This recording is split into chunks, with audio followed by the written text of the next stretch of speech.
ஹே mister, வரையா இல்லையா? நீ முன்னாடி போ, நான் வரேன். அப்புறம் எல்லாரும் அந்த டஞ்சனுக்குள்ளே போகிறாங்க. டஞ்சனுக்குள்ளே போகும்போது தான் தெரியுது பெருசாக ஒரு ஆப் வச்சுருக்கானுங்கன்ட்டு. என்னன்னா இது A to C rank dungeon கிடையாது. இது திடீர்னு அப்படியே ஒரு ரெட் கேட்டாக மாறுது.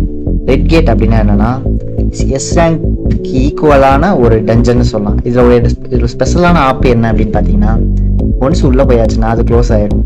அங்கே இருக்கிற பாஸ், அதாவது பெரிய மான்ஸ்டர் இருக்கும் பார்த்தீங்களா, பெரிய அவங்க அந்த இடத்துல இருக்கிற பாஸ், அதை கொல்லாமல் வெளியே வர முடியாது.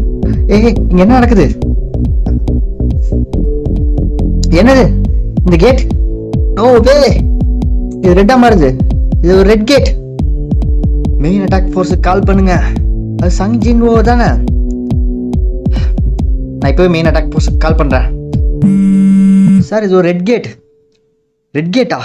ரெட் கேட்டுக்கு எப்படி A to C ரேங்க்னு ப்ரெடிக்ட் பண்ணீங்க? இது உண்மையா? நானே நேரில் வந்து பார்க்குறேன்.